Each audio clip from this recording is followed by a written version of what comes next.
Halo, selamat pagi anak-anak hebat Ibu, murid kelas 4A.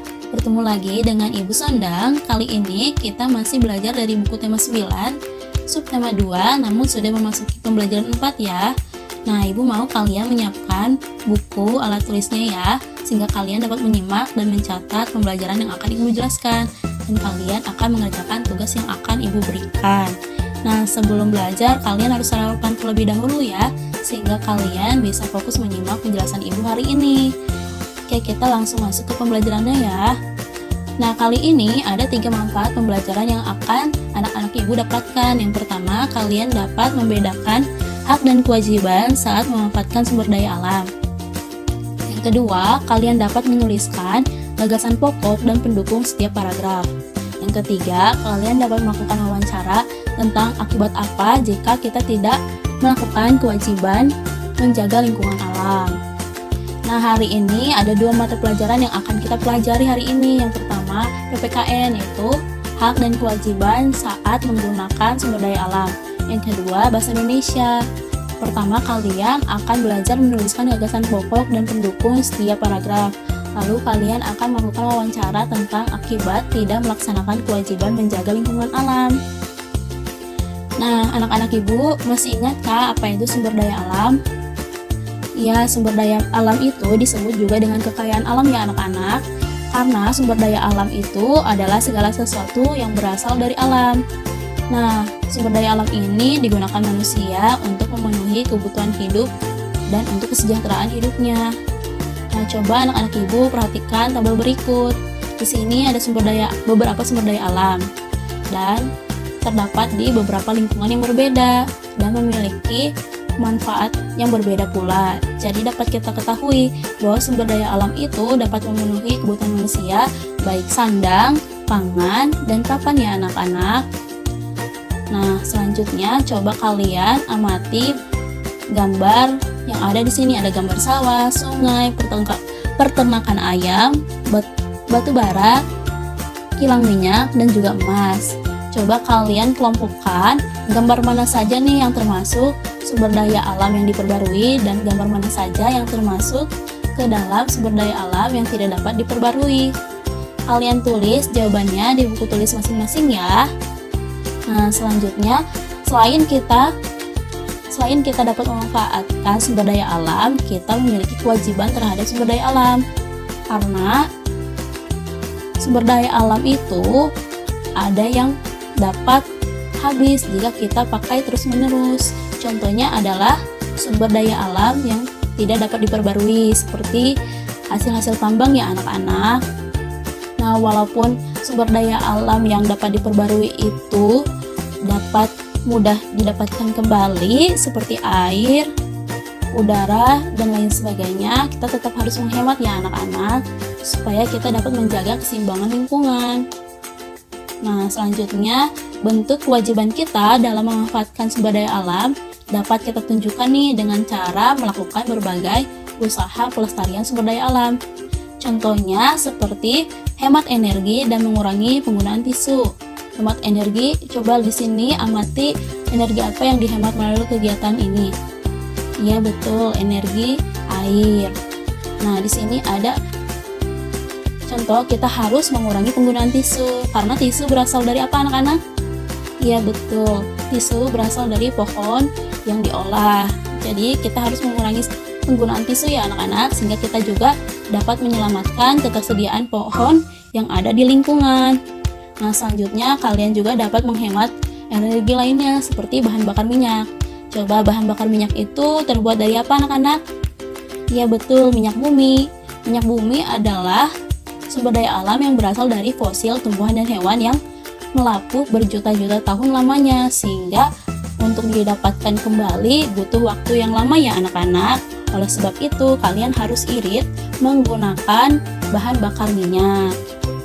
Nah, selanjutnya ada kegiatan lain sebagai bentuk pelestarian sumber daya alam. Yang pertama, kalian dapat menjaga kebersihan lingkungan. Yang kedua, kalian dapat mendaur ulang barang-barang bekas.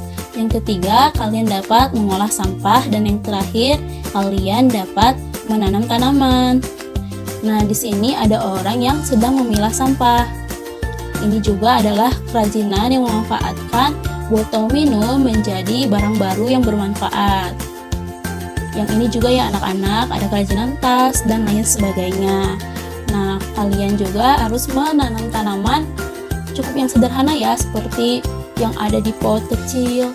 Nah, itu adalah usaha kecil namun memiliki manfaat yang besar untuk lingkungan. Nah, selain kita memiliki kewajiban menjaga lingkungan supaya sumber daya alam lestari, kita memiliki hak untuk memanfaatkan sumber daya alam. Ada dua jenis hak. Yang pertama, kita dapat memanfaatkan sumber daya alam secara tidak langsung.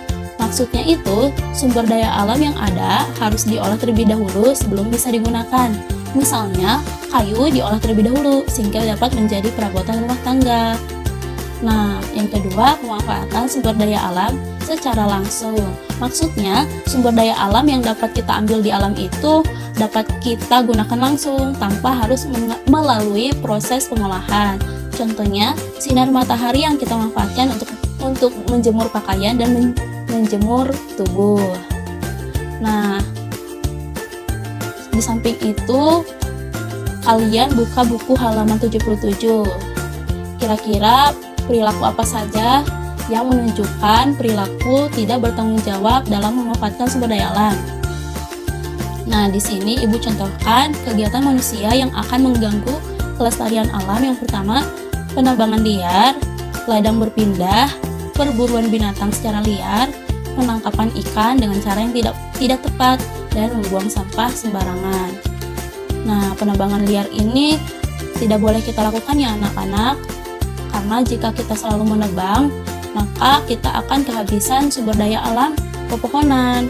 Nah, ladang berpindah juga tidak boleh kita lakukan ya anak-anak, karena jika lebih banyak pemukiman penduduk, pasti lingkungan tidak terasa sejuk lagi. Yang ketiga, jika kita berburu binatang secara liar atau memakan hewan-hewan secara berlebihan, otomatis sumber daya alam tersebut akan segera habis ya anak-anak. Jadi kalian harus berusaha untuk melakukan perkembangbiakan atau berternak hewan-hewan sehingga sumber daya alam hewan dapat terus ada dan dapat kita nikmati. Dan yang terakhir, menangkap ikan dengan cara yang tidak tepat. Seperti yang kita ketahui anak-anak, banyak sekali manusia yang memanfaatkan bom ketika menangkap ikan. Inginnya sih karena dapat mempermudah penangkapan, tapi itu akan merusak habitat ikan yang ada. Dan yang terakhir, membuang sampah sembarangan. Nah, untuk tugas, dapatkah kamu menuliskan contoh lain dari perilaku tidak bertanggung jawab saat menggunakan sumber daya alam?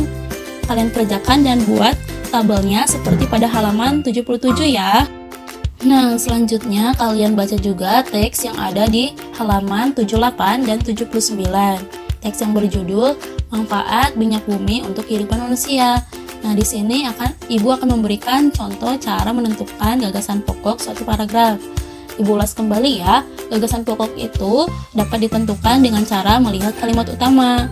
Nah, kalimat utama biasanya bisa terletak di awal, di akhir, ataupun campuran awal dan akhir paragraf. Namun, kebanyakan kalimat utama sering terletak di awal paragraf. Nah, kalau kalimat utamanya berada di akhir, biasanya ada kata-kata yang menunjukkan kesimpulan seperti jadi, oleh sebab itu, dan dengan demikian. Coba Ibu beri contoh gagasan pokok paragraf 1. Ini adalah paragraf 1 ya anak-anak. Nah, kira-kira kalimat utamanya berada di awal atau di akhir anak-anak? Iya, kalimat utamanya berada di awal ya anak-anak, karena di bawahnya kalimat akhirnya tidak ada kata-kata jadi atau yang menunjukkan kesimpulan. Berarti kalimat utamanya ada di awal paragraf. Nah, berarti ada di kalimat pertama. Jadi kalimat utamanya adalah minyak bumi merupakan salah satu sumber mineral yang sangat dibutuhkan manusia. Nah, kalimat utama itu yang sudah kita temukan dapat kita persingkat atau simpulkan menjadi gagasan pokok.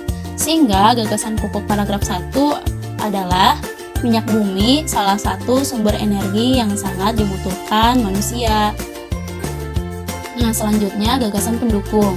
Gagasan pendukung ini adalah informasi tambahan yang mendukung gagasan pokok. Nah, gagasan pendukung ini dapat ditemukan pada kalimat penjelas. kita masuk ke contohnya ya, gagasan pendukung di paragraf 1.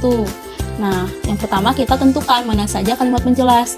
Kalimat penjelas adalah semua kalimat di luar kalimat utama. Kalimat yang pertama ini kan tadi merupakan kalimat utama sampai manusia ya. Berarti kalimat penjelasnya itu dimulai dari kata minyak bumi sampai dengan kacau ya. Nah, kita tulis dulu. Yang pertama kalimat penjelasnya, minyak bumi didapat dari sumbernya yang berada di kerak bumi. Ini ya kalimatnya.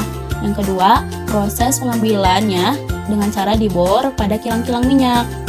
Yang ketiga, tidak terbayang seandainya minyak bumi habis. Yang keempat, keberlangsungan hidup manusia akan banyak masalah dan kacau. Nah, semuanya ini kalian simpulkan menjadi gagasan pendukung. Nah, jadi gagasan pendukungnya adalah seandainya minyak bumi habis, maka akan terjadi banyak masalah di kehidupan manusia. Seperti itu ya anak-anak cara menentukan gagasan pendukung dari suatu paragraf. Anak-anak ibu bisa berlatih mandiri di rumah ya. Nah, selanjutnya, kalian kan sudah memahami bentuk kewajiban pemanfaatan sumber daya alam, yaitu menjaga lingkungan. Sekarang kalian mewawancarai orang tua kalian, kakak atau abang kalian dengan bertanya, apa yang terjadi jika kita tidak melaksanakan kewajiban menjaga lingkungan alam? Ada di buku halaman 82 ya anak-anak. Nah, di sini kalian tuliskan nama narasumbernya, pertanyaan yang diajukannya, dan hasil wawancaranya di sini ya. Misalnya di sini ada nama kakak misalnya, ditulis nama kakaknya, lalu jawaban kakaknya apa? Ya, jawaban kakaknya terhadap pertanyaan akibat dari manusia tidak melaksanakan kewajiban terhadap lingkungan. Seperti itu ya anak-anak, kalian kerjakan dan buat tabelnya dengan rapi ya. Nah, sekian pembelajaran yang bisa Ibu sampaikan hari ini. Terima kasih untuk anak-anak Ibu yang sudah menyimak dengan baik. Jangan lupa rapikan kembali ya peralatan dan buku tulisnya. Sampai jumpa di video pembelajaran selanjutnya. Dadah anak-anak.